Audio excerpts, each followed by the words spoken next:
ये कहानी है मानुएल नाम के एक लड़के की, जिसे अपने माता पिता की तलाक के कारण एक अजीबो-गरीब रिश्तेदार परिवार के घर रहना पड़ा।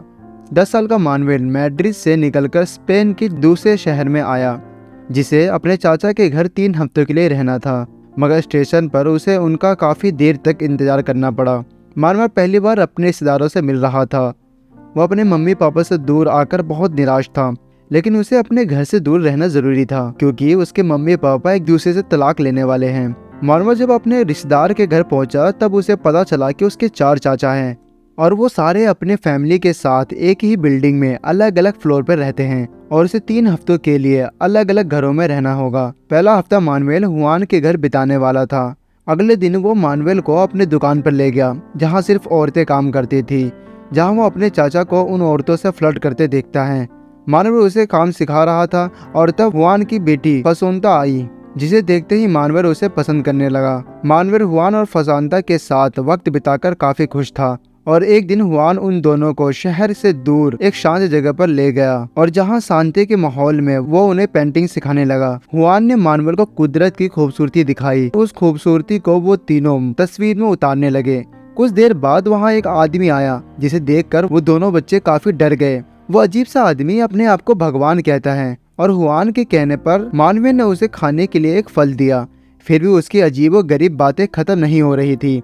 वो कहने लगा कि वो गायब होकर दिखा सकता है और वो ऐसे ही अजीबो गरीब हरकतें करते हुए वहाँ से चला गया। शाम को जिस वक्त फुसांदा अपनी माँ से डांस सीख रही थी, उस वक्त हुआन मानुएल को कला के बारे में बता रहा था। हुआन की वजह से मानुएल ने कला के बारे में काफी कुछ सीख लिया, पर इस बीच उसका ज्यादातर ध्यान फुसांदा पर था। मानुएल धीरे धीरे फुसांदा को और पसंद करने लगा और ये बात फुसांदा भी समझने लगी थी, क्योंकि वो भी मानुएल को पसंद करती थी। फिर वो दोनों हर वक्त एक साथ रहने लगे। फुसांदा समझ गई मानुएल खुश नहीं है और वो हर वक्त अपने माँ बाप के अलग होने की वजह से निराश रहता है। इसलिए उसे बेहतर महसूस कराने के लिए फुसांदा ने उसे कहा कि वो कभी भी उससे अलग नहीं होगी। उस दिन उसने मानुएल को एक राज बताया, जिसे जानकर वो काफी हैरान रह गया। फुसांते ने बताया कि उसके चाचा फर्नांडो असल में एक गे हैं और ये बात उसके अलावा कोई नहीं जानता। एक हफ्ते हुआन के साथ रहने के बाद अगले हफ्ते मानुएल फर्नांडो के साथ रहने लगा और उसके बेकरी का काम समझने लगा। हुआन की तरह फर्नांडो भी एक कलाकार है और चेलो बजाया करता था। उसे चेलो बजाता देख मानुएल को म्यूजिक का जादू का समझ आने लगा। फर्नांडो ने बताया कि एक जीनियस बनने के लिए हर रोज सालों तक घंटों मेहनत करनी पड़ती है और अगर एक दिन मेहनत में कोई कमी रह गई तो म्यूजिक अपना साथ छोड़ देती है। फर्नांडो का अफेयर उसी के असिस्टेंट टोनी के साथ चल रहा था और ये बात मानुएल जानता था। पत्नी व्यासेस इस बात से नाराज थी कि उसका पति काम में ध्यान नहीं देता, लेकिन फर्नांडो का कहना था कि ये काम उसे खुशी नहीं देती, सिर्फ चेलो उसे खुशी देता है। एक दिन टोनी ने बताया कि उसकी शादी होने वाली है और इसलिए उसे फर्नांडो को छोड़ना होगा और उन दोनों के बीच हो रही सारी बातें मानुएल और शांता सुन रही थी। टोनी के जाने के बाद फर्नांडो का दिल टूट गया और उसने अपनी जान भी लेने की कोशिश की, पर वो ऐसा नहीं कर पाया। उस समय जब मानुएल बियात्रेस के कमरे में गया तो वो उससे पूछने लगी कि उसे बिसांता खूबसूरत लगती है या नहीं। वो मानुएल से अजीबो गरीब बातें कर रही थी।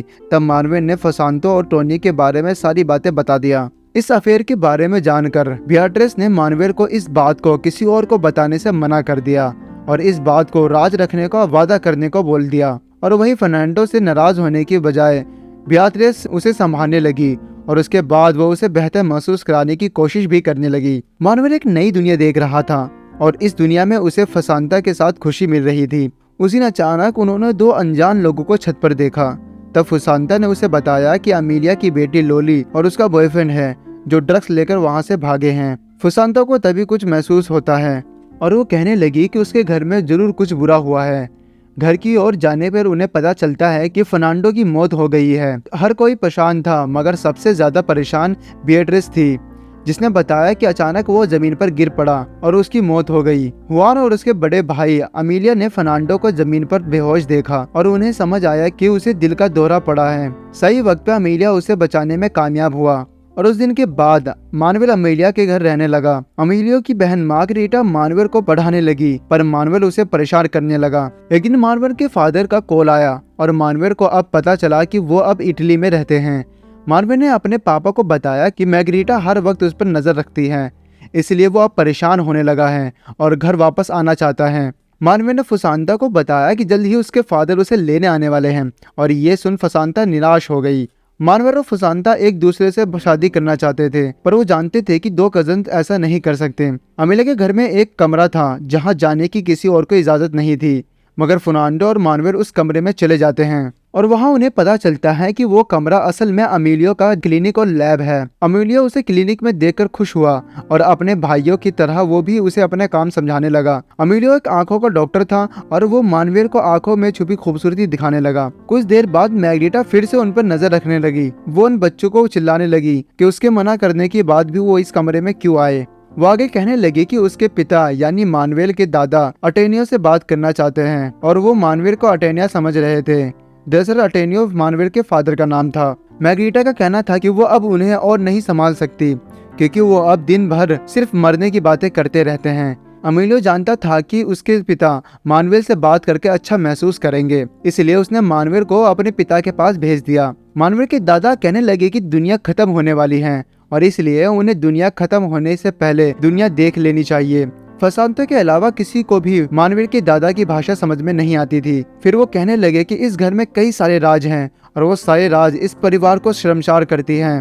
वो खुद का राज भी बताने वाले थे, पर वो बताते हुए अपनी बात भूल जाते हैं और जब उन्हें अपनी बात याद आती है तो वो बताते हैं कि वो वर्ल्ड वार 2 का हिस्सा रह चुके हैं और उस दौरान उन्होंने एक मासूम आदमी को बुरी तरह मार डाला था और उसे मारकर इसी घर के बेसमेंट में दफन कर दिया था। ये राज बताकर वो कहने लगे कि उन्होंने एक ऐसी जगह जाना है जहाँ वो सुकून की सांसें ले सके और ऐसा कहकर वो सो जाते हैं। कुछ टाइम बाद मानवेल लोली के साथ वक्त बिताने लगा और वो समझ नहीं पा रहा था कि लोली खूबसूरत दिखने के लिए अपने फेस पर पेंट क्यों लगा रही है। और जब मानवेल ने उसके बॉयफ्रेंड और उसके ड्रग्स के बारे में पूछा तो वो नाराज हो गई और उसे उसके बॉयफ्रेंड और ड्रग्स वाली बात राज रखने को कहकर वहाँ से चली गई। लेकिन वो ये नहीं जानती थी कि उसका परिवार पहले से ही ये जानता है कि उसका बॉयफ्रेंड ड्रग लेता है। बीच में मानवेल मार्गरीटा को अजीब सी बातें करता हुआ देखता रहा और मार्गरीटा से पूछने पर वो सबको बताती है कि वो भगवान से बात करती है। अमीलियो उसकी बातें सुनकर नाराज होने लगा और उसके पागलपन को छुपाने की कोशिश की, लेकिन मानवेल उसकी बातें सुनकर काफी मजे ले रहा था। उस दिन अमीलियो ने लोली से कहा कि उसे अपने बॉयफ्रेंड से दूर रहना होगा और जब उसने अमीलियो से बहस करना शुरू कर दिया तो अमीलियो अपना आपा खो बैठा। अमीलियो को इस तरह देखकर मानवेल काफी बुरी तरह से डर जाता है, पर लोलिया उसे समझाती है कि उसके फादर कभी कभी अपना आपा खो बैठते हैं। मानवेल इस परिवार के पागलपन का हिस्सा बनने लगा था, लेकिन ये पागलपन उस परिवार के लिए आम बात थी। वो ऐसे बर्ताव करने लगे जैसे वहाँ कुछ हुआ ही ना हो। इसलिए अमीलियो के पिता उनके अकेलेपन के बारे में एक पोएम सुनाते हैं। ये पोएम उन्होंने मानवेल के फादर एंटोनियो के लिए लिखी थी। पोएम सुनाने के बाद देर रात वो घर से बाहर चले गए। पूरा परिवार उनके गायब होने से परेशान हो गया। तब मानवेल ने बताया कि फुसांता जानती होगी कि वो कहाँ गए हैं। सुबह होती ही अमीलियो मानवेल और फुसांता के साथ अपने घर से अपने फादर को ढूंढने निकल जाते हैं। पूरे शहर में ढूंढने के बाद आखिरकार वो एक पार्क में मिले। अमीलियो को अपने सामने देखकर उन्होंने उसे बताया कि वो यहाँ उसके आने का इंतजार कर रहे थे। अल्जाइमर की वजह से सब कुछ भूलने लगे और अपने घर का रास्ता भटक गए, इसलिए वो इस पार्क में आकर बैठ गए। फुसांता ने कहा कि वो जानती थी कि उसके दादा पेड़ पक्षियों को काफी पसंद करते हैं, इसलिए उसे उम्मीद थी कि वो यहीं पे मिलेंगे। उस वक्त मानवेल के दादा ने कहा कि वो समुंदर देखना चाहते हैं क्योंकि वो सुकून की सांसें वहीं ले पाएंगे। वो अचानक मौत की बातें फिर से करने लगे, मगर अमीलियो ने कहा कि जब तक वो जिंदा है उन्हें कुछ नहीं होने देगा। अमीलियो ने वादा किया उन्हें समुंदर के पास ले जाएंगे और ऐसा सुनकर वो बहुत खुश हो गए। घर जाते वक्त उसके दादा एक और कहानी सुनाने लगे और ये कहानी सुनते सुनते वो घर लौट आए। उस दोपहर उनके समुंदर देखने की ख्वाहिश पूरी हुई और मानवेल अपने पूरे परिवार के साथ बीच पर गया। पहली बार सारे परिवार वाले खुश नजर आ रहे थे और उन सबको किस तरह देखकर मानवेल के दादा को आखिरकार सुकून मिल गया। सालों से सुकून की सांस लेने की ख्वाहिश आखिर उनकी पूरी हुई और उनकी आखिरी ख्वाहिश पूरे होते ही वहीं पर उनकी मौत हो जाती है। उस पूरे परिवार की तरह मानवेल भी अपने दादा की मौत की वजह से काफी दुखी था और उस वक्त फ्यूनरल पर मानवेल के पेरेंट्स भी आ पहुंचते हैं और तब मानवेल को एहसास होता है कि उसके मम्मी पापा के आने की वजह से अब वो फुसांदा के साथ नहीं रह सकता। वो आखिरी दिन था जब दोनों एक दूसरे को देख रहे थे, क्योंकि फिनल के बाद मानवेल अपने माता पिता के साथ मैड्रिड लौट गया और अगर वो दोनों मानवेल को लेने नहीं आते तो शायद मानवेल अपनी जिंदगी फुसांदा के साथ बिता सकता था। Thanks for watching this video. अगर आपको वीडियो पसंद है तो लाइक शेयर कमेंट करके इस वीडियो को जरूर अपना प्यार दें और ऐसी वीडियोस के लिए प्लीज चैनल को जरूर सब्सक्राइब करें।